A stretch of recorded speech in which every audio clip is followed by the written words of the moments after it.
Rebonjour, vous êtes ici sur la chaîne Finance Scénique, la chaîne qui parle d'investissement mais aussi de mode de vie, puisque l'investissement ce n'est pas seulement des chiffres, mais c'est aussi une manière de vivre. Alors, je continue encore une fois de voir les chiffres financiers de certaines actions qui sont sur mes portefeuilles. Et là, je vais parler de L'Oréal. Pourquoi ? Parce que, disons qu'en ce moment, même depuis plusieurs mois, voire même un an, cette entreprise fait des chiffres, disons, je dirais pas du tout exceptionnels, voire même elle fait des moins bons chiffres qu'il y a un an et demi, voire même 2 ans. Et comme l'autre vidéo, je vais... là, ça va être un peu particulier. De base, je voulais faire une présentation du milieu cosmétique, de la beauté, etc., du luxe. Mais finalement, ce que je vais faire, c'est que je vais comparer avec deux autres actions que j'ai sur mes portefeuilles. Il s'agit d'Hermès et de LVMH. Alors, j'ai déjà fait une analyse de ces deux actions. Mais tout d'abord, c'est bien, comme je l'ai dit, c'est toujours intéressant de les comparer pour voir qu'est-ce que je vais garder ou pas dans mes portefeuilles. Et même si, ces deux actions en soi, c'est pas vraiment dans le même milieu.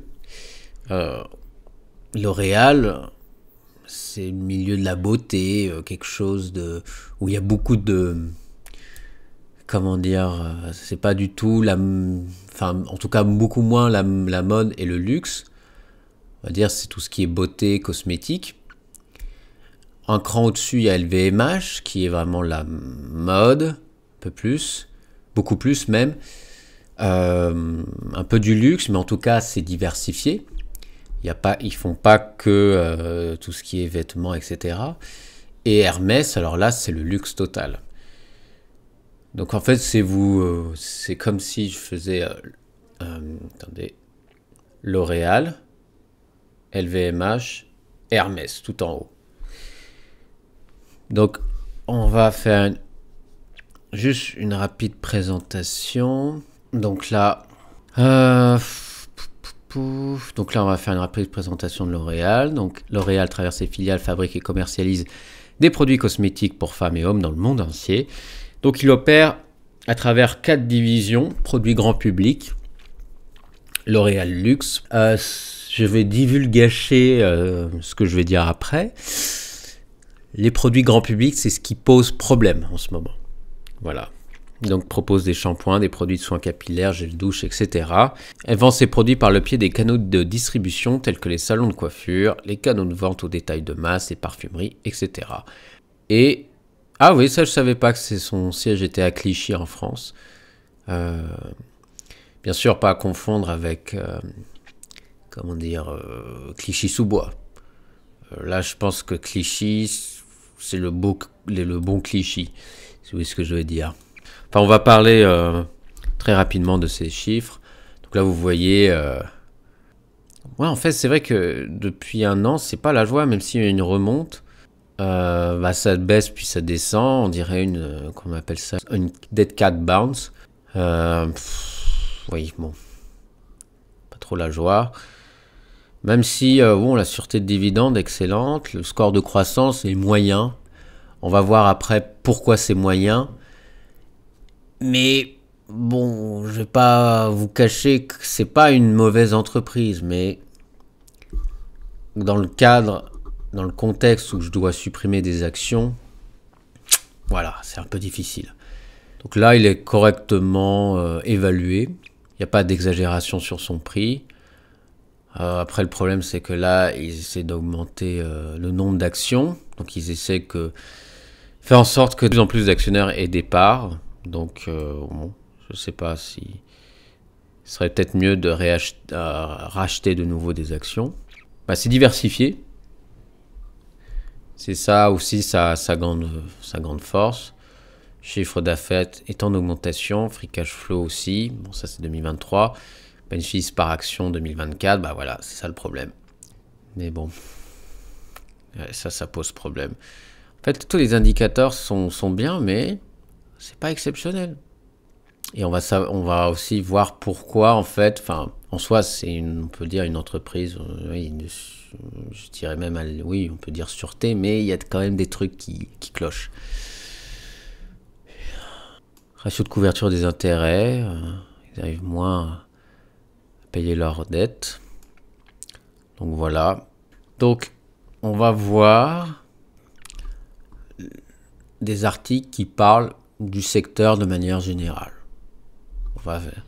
Et ensuite, on va comparer les trois actions.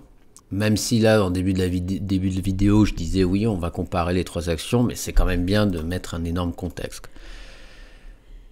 Donc, le ralentissement du secteur de luxe pourrait se poursuivre jusqu'en 2027. Les difficultés économiques et les stratégies inadaptées pourraient freiner la croissance de l'industrie du luxe à 1 à 3% par an jusqu'en 2027. Donc oui, China, so bad China, no.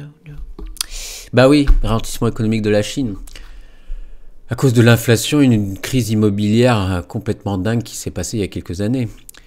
Donc ralentissement économique de la Chine continuera de peser lourdement sur l'industrie, tandis que les marchés émergents de l'Inde connaîtront une croissance notable.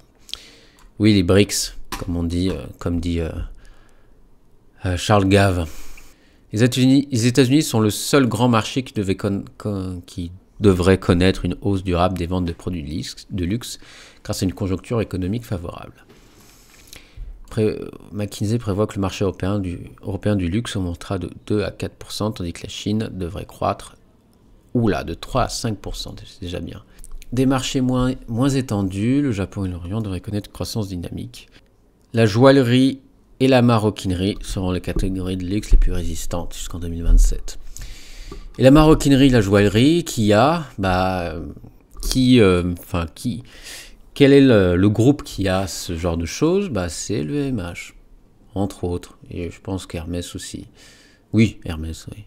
Donc, la maroquinerie pourrait enregistrer une croissance annuelle de 4 à 6%. Croissance de l'industrie horlogère au cours des 4 prochaines années sera tirée par l'augmentation prévue de la capacité de production des grandes marques telles que Rolex. Ensuite, les grands acheteurs ne représentent que 2 à 4% de la clientèle du luxe, mais ils contribuent actuellement à 30 à 40% des dépenses du marché. Alors, vous dites peut-être que L'Oréal, ça ne les concerne pas. Dans mon contexte actuel où il faut que je choisisse 3 de ces entreprises qui marchent bien à l'international, qui ont une certaine image du luxe, de la beauté, oui, ça me concerne parce que je vais parler de plus en plus, je vais de nouveau dire, que L'Oréal, son côté volume avec les produits cosmétiques, c'est un frein. Parce que là, vous voyez qu'il y a quand même des gens, une toute petite part de clientèle qui est responsable des 1/3 des dépenses du marché du luxe. Donc bon, je ne sais pas si, il faudrait à la limite que L'Oréal devienne un peu plus une marque de luxe. Voilà. On va pas tout faire. Ensuite, le luxe a perdu 50 millions de clients en 2 ans. Donc le marché des produits de luxe devrait atteindre 2% en 2024. LVMH devra revoir sa stratégie. Oui. Le marché mondial du luxe recule de 1 à 3% sur une étude de Bain & Company. Le segment des articles de maroquinerie, qui représente environ un quart de ce montant, devrait être en repli. Comprise, mais le retournement de marché chinois du luxe ressenti depuis la fin du semestre a obligé le cabinet à revoir ses prévisions. Pour la première fois depuis la grande récession 2008, en dehors de la période Covid, le marché va essuyer un ralentissement. Bon, malheureusement, j'ai pas tout. Ah oui, Kering, oui, je crois que ce sont les hôtels. Oh, là, Kering, faut pas acheter, c'est trop instable. On va s'arrêter là pour le contexte. Comme je l'ai dit, il faut que je choisisse. Il faut que je choisisse entre ces trois joyeux français qui représentent un peu le cliché français que les étrangers ont de nous, le luxe, la beauté, etc. Il faut que je choisisse. Parce que j'ai trop d'actions, surtout dans un de mes portefeuilles. Attendez, je le remontre. Bucks par exemple, 14 actions. J'avais dit supprimer 2 actions, peut-être. Ce serait bien, idéalement, que je sois sur 10 actions. Voilà. Et donc, on va voir les actions en plus en détail L'Oréal. Et on va voir qu'est-ce qui cloche, en fait. Donc, zone bourse. Donc là, le PER, il est quand même de 28,6%. Ça commence à être un peu beaucoup. On va dire à partir de 30%, c'est trop. Ça commence à faire beaucoup. Et le truc, c'est que, regardez, même le rendement, déjà le rendement qui augmente. Il y a un lien avec le bénéfice net par action qui va diminuer. Donc, un petit peu, ça peut être mauvais signe, un peu plus mauvais signe si vous êtes aussi dans une stratégie à long terme. Voilà.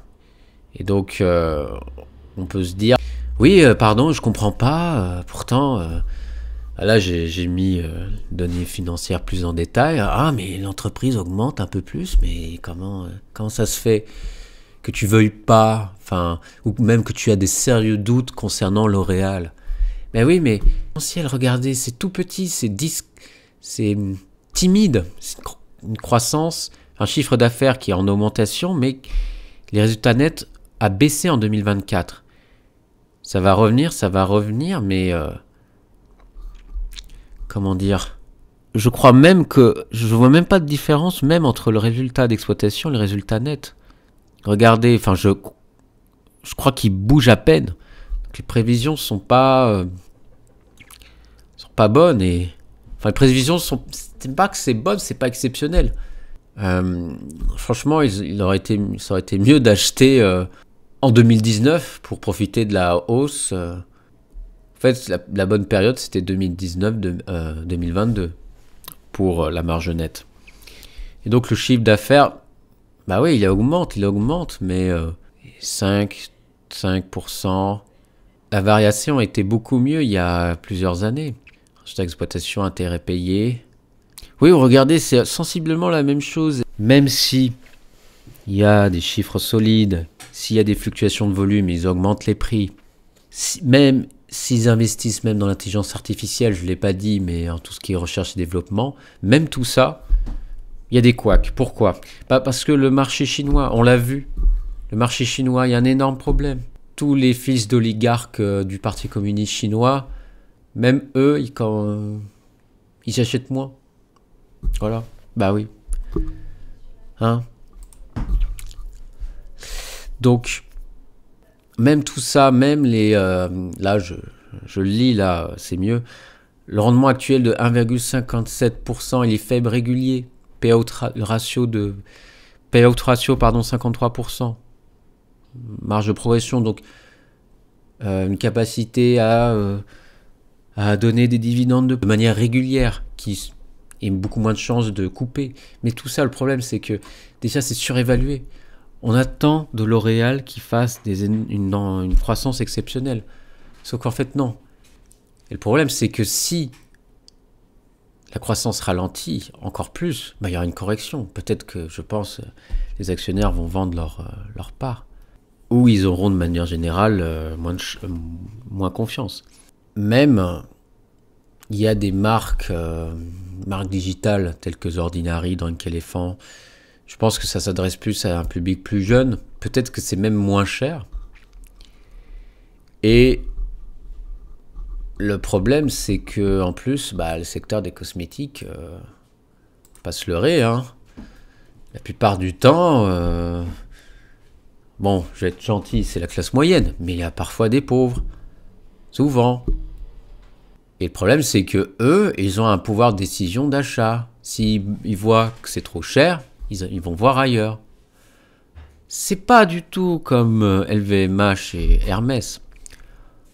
Là, c'est la clientèle au-dessus et donc ils s'en fichent du prix en soi. Bon. Même au contraire, des fois, certaines personnes disent bah c'est cher parce que on achète la marque, l'histoire. Donc, comme je l'ai dit, donc je le dis encore une fois, il faut absolument pas vendre à tout prix L'Oréal. Là, c'est selon ma situation, j'ai trop d'actions et donc faut que je fasse des choix. Et c'est comme, je sais pas, si vous choisissez deux de vos meilleurs plats, en fait. Il y a des décisions qui peuvent être, oui, je l'avoue, assez difficiles. L'Oréal, bon, même si le prix d'action a vraiment baissé, c'est pas exceptionnel, il y a quand même, on peut se dire, bah, les chiffres sont bons, mais oui, mais ils sont pas exceptionnels. Et tant qu'à faire, je choisis deux autres, enfin je garde et même j'augmente mes parts sur deux autres actions. Par exemple, LVMH. Alors LVMH, pareil, ça baisse, il y a toujours le problème avec la Chine, comme d'habitude. Vous voyez qu'il y a, par rapport... Attendez. Ouais, regardez, il y a une énorme différence entre le chiffre d'affaires 2024 et les prévisions 2025. Et là, bah non, enfin il y a une différence minime. Et même si ça a baissé, il y a quand même cette idée aussi de non seulement de diversification, mais une volonté aussi de s'accaparer d'autres produits. Parce qu'il n'y a pas seulement tout ce qui est la mode, tout ce qui est mode, il y a aussi tout ce qui est horlogerie, etc. Donc là, je regarde, donc comparaison, donc PER, croissance des ventes, valorisation, L'Oréal c'est considéré comme cher, LVMH c'est raisonnable. Ah, c'est ça le problème. Dépendance de la Chine, bon ils sont tous dépendants de la Chine, mais LVMH même présente un bon rendement de dividendes et baisse récente du cours, bah, c'est moindre par rapport à L'Oréal. Donc LVMH, comme dit, lui, est mieux diversifié. Non, c'est bon. En fait, il n'y a rien à dire. En fait, le truc, c'est que j'ai déjà dit ça dans une autre vidéo. Là, il prévoit une grosse augmentation 2026-2027. La marge nette va augmenter. Ils ont baissé leur endettement. Il y a quoi d'autre? Excusez-moi. Qu'est-ce qu'on peut dire d'autre? Bah regardez, mais résultat d'exploitation, résultat net, ça augmente de plus en plus. LVMH est un plus gros groupe. Et là, on va terminer sur Hermès. Hermès, là, c'est le luxe total. Je pense ma seule action parmi ces trois-là qui fait des plus-values. Pourquoi? Bah parce que c'est le luxe, quoi. C'est le vrai luxe. C'est le luxe, non, excusez-moi, 100% luxe. Et justifie des prix énormes parce que ce sont les ultra-riches qui payent. L'Oréal, bah, pauvre, classe moyenne supérieure même. Là, LVMH, c'est classe moyenne supérieure, voire même aisée. Je ne sais pas si c'est la même chose. Et ensuite, là, après, je dirais même que Hermès, ce sont des millionnaires, voire même des milliardaires. Je pense que c'est plus une action à croissance, parce que c'est pour ça qu'ils proposent des petits rendements. Ils réinvestissent sur autre chose. Mais même, vous regardez le chiffre d'affaires, il est exponentiel. Là, encore plus que LVMH. Enfin, comment dire, résultat d'exploitation, résultat net va augmenter. En fait, il n'y a pas eu de faux bond. Tout augmente de plus en plus. Donc, bilan prévisionnel, bah, tout est en augmentation. Ils arrivent à avoir du free cash flow. Ce qui reste dans la trésorerie, c'est des liquidités dans la trésorerie qui permet entre autres de réinvestir, etc. Donc là, ça avait diminué, mais ça va augmenter, même de plus en plus. Endettement net, bah, ils sont beaucoup moins... Enfin, ils arrivent à être moins endettés, quoi. C'est dingue. Donc, attendez. La croissance est robuste. Hermès affiche une augmentation de 11% des ventes, atteignant 3,7 milliards d'euros, surpassant ses concurrents. Bon, après, le problème, il y a toujours les Chinois. China. Yes, China. Oui, excusez-moi pour cette imitation de Donald Trump, mais bon, j'y peux rien. J'aime bien. Et donc, la valorisation est très élevée. Bon. Voilà, mais en tout cas, ça reste quand même un mastodonte. Et j'ai confiance en Hermès. Et donc, comparaison et recommandations, on va bientôt finir sur ça. Donc, L'Oréal, bien que leader dans les cosmétiques, fait face à une valorisation élevée et des révisions à la baisse. Et oui. Donc LVMH, malgré cette diversification, il a récemment subi un ralentissement des ventes. Et Hermès affiche une croissance solide, une clientèle fidèle. Et etc. Dépendance au marché chinois. Et donc oui, en conclusion, le problème c'est que L'Oréal, à cause de ses produits qui sont même dépendants qui sont cycliques, bah ils ont des chiffres qui sont revus à la baisse ou qui sont pas exceptionnels. On va refaire un tour sur ça.